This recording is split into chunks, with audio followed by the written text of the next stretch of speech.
ओम श्री गणेशाय नमः। मित्रों, आज इस वीडियो के माध्यम से हम बात करेंगे श्री वशिष्ठ जी द्वारा ब्रह्मा जी के और अपने जन्म का वर्णन,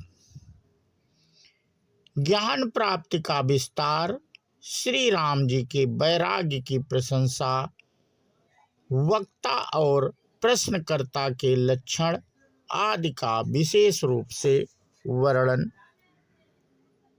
संक्षिप्त योग वशिष्ठ से मित्रों लिया गया है और श्री राम जी को जो शिक्षा वशिष्ठ जी दे रहे हैं उसी के बारे में इस वीडियो के माध्यम से हम आप लोगों से जानकारी साझा करेंगे। मित्रों, तो वशिष्ठ जी क्या कहते हैं श्री राम जी से, जो सर्वत्र नित्य समता रूप से स्थित सच्चिदानंदमय ब्रह्म तत्व है, उससे संबंध रखने वाली सत्ता को नियति कहते हैं।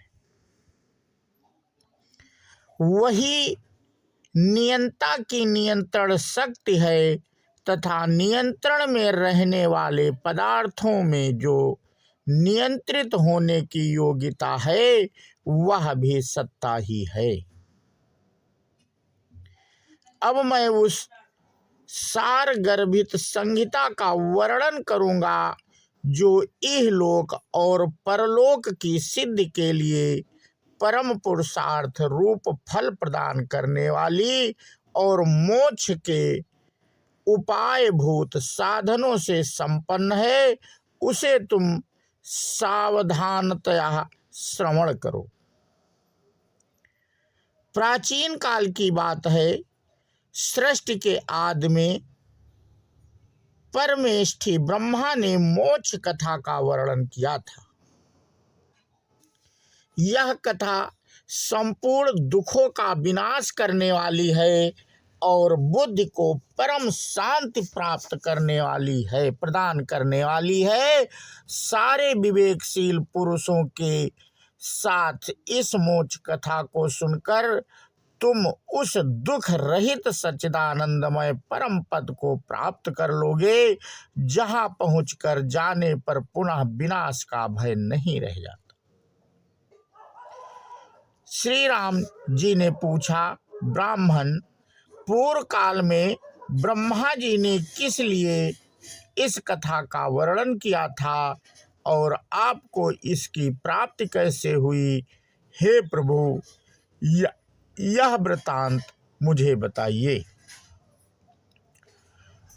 वशिष्ठ जी ने कहा, श्री राम, पर ब्रह्मा परमात्मा सर्वव्यापक, सबका आश्रय स्थान, नित्य चेतन अविनाशी, समस्त प्राणियों में प्रकाशक रूप से वर्तमान और अनंत विलासों का एकमात्र अधिष्ठान है। प्राकृत की साम्यावस्था तथा विषमावस्था में भी निर्विकार रूप से स्थित रहता है। उसी परमात्मा से विष्णु का प्रकटय हुआ। ठीक उसी तरह जैसे प्रवहरशील जल से परिपूर्ण सागर से तरंग उत्पन्न होती है, उन विष्णु के हृदय कमल से ब्रह्म प्रकट हुए, जो वेद तथा वेदार्थ के तत्वज्ञ हैं। उन्होंने देवताओं और मुनियों के समुदायों से संयुक्त होकर अनेक विधि विकल्पों सृष्टि करने वाले मन की भांति विभिन्न प्रकार की सृष्टि रचना की। जम्बूद्वीप के इस भाग में जो भारतवर्ष नाम से प्रसिद्ध है, ब्रह्मा जी द्वारा रचित सारा प्राण समुदाय अधि व्याधि से संयुक्त लाभ हानि पीड़ित जन्म मरण शील था। प्राणियों की इस सृष्टि में सारे जन समुदाय को नाना प्रकार के व्यसन जन्य कष्टों से पीड़ित देख सर्वलोक सृष्टा भगवान ब्रह्मा का हृदय उसी प्रकार दयाद्र हो गया, जैसे पुत्र को दुखी देखकर पिता को दया आ जाती। फिर तो वे उनके कल्याण के लिए क्षण भर एकाग्रचित्त हो गए, यूं विचार करने लगे कि इन हताश तथा अल्पायु जीवों के दुख का अंत किस प्रकार होगा।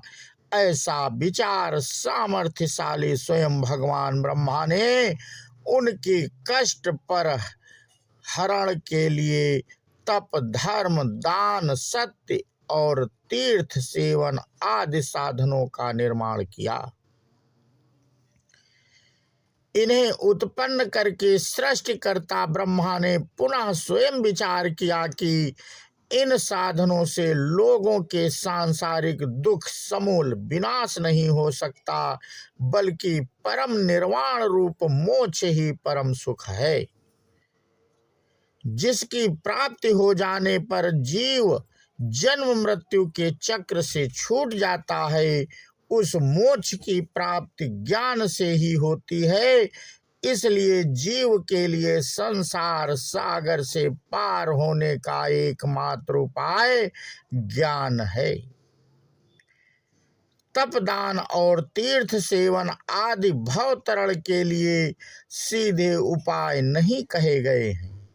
अतः मैं इस हताश जन समुदाय के दुख की निवृत्ति के लिए संसार से उद्धार पाने का एक नूतन उपाय शीघ्र ही प्रकट करूंगा। यूं विचार कर कमल पर विराजमान भगवान ब्रह्मा ने अपने मानसिक संकल्प द्वारा तुम्हारे सामने बैठे हुए मुझको उत्पन्न किया। निष्पाप श्री राम जैसे एक तरंग से शीघ्र ही दूसरी तरंग प्रकट हो जाती है, उसी प्रकार मैं भी अनिवार्य माया से उत्पन्न हुआ और फिर तुरंत ही अपने उन पितृदेव के समीप जा पहुंचा, जिनके हाथ में कमंडल और रुद्राक्ष की माला शोभा पा रही थी। नम्रता पूर्वक उनको प्रणाम किया। उस समय मैं भी कमंडलू और रुद्राक्ष की माला से संयुक्त था। तब बेटा यहाँ आओ, मुझे यूं कहकर उन्होंने अपने आसनभूत कमल के ऊपरी पत्ते पर श्वेत बादल पर बैठे हुए चंद्रमा की भांति मुझे अपने हाथ से पकड़कर बैठा लिया। फिर मृग चर्म ही जिसका परिधान था, ऐसे मुझे मृग चर्म की धारी मेरे पितृदेव ब्रह्मा जी ने कहा, बेटा जैसे चंद्रमा में कलंक प्रविष्ट होता है, उसी प्रकार बानर के समान चंचल अज्ञान 2 घड़ी के लिए तुम्हारे चित्त में प्रवेश करे। यों पिता द्वारा अभिशप्त हुआ मैं उसके संकल्प के अनंतर अपने संपूर्ण शुद्ध स्वरूप को भूल गया। फिर तो मेरी बुद्धि तत्व ज्ञान से रहित हो गई और मैं दुख शोक से संतप्त हो दीनता के प्राप्त हो गया। उस समय मैं हाय बड़े कष्ट की बात हुई, यह संसार नामक दोष मुझे कहाँ से प्राप्त हो गया। यूं हृदय में विचार करके चुपचाप बैठा रहता था। मेरी यह दशा देखकर मेरे पिताजी मुझसे कहा, बेटा तुम क्यों दुखी हो रहे हो?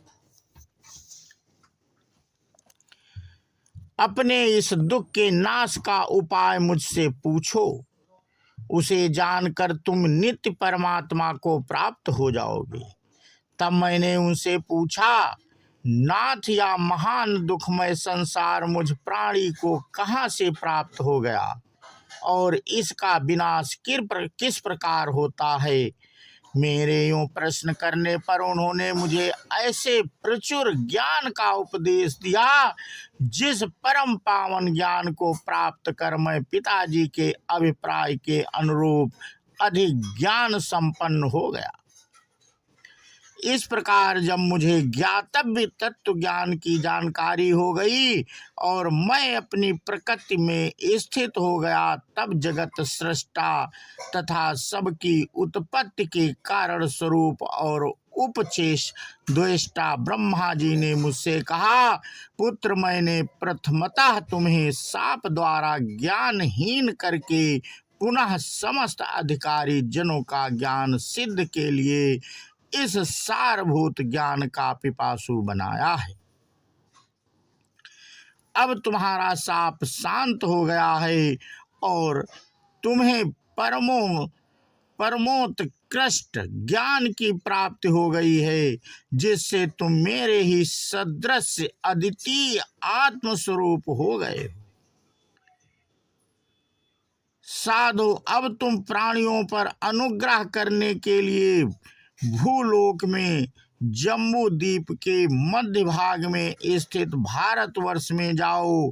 परोपकार निष्ठ पुत्र, तुम तो बड़े बुद्धिमान हो, अतः वहाँ जो लोग कर्म कांड परायण हों उन्हें कर्म कांड के क्रम से शिक्षा देना और जो लोग विवेकशील, विरक्त चित्त तथा महान बुद्धिमान हों उन्हें परमानंददायक ज्ञान उपदेश करना।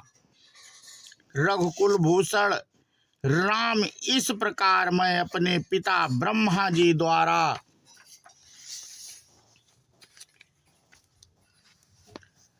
नियुक्त होकर इस लोक में निवास कर रहा हूँ और जब तक यह सृष्टि परंपरा रहेगी तब तक यहाँ रहूँगा।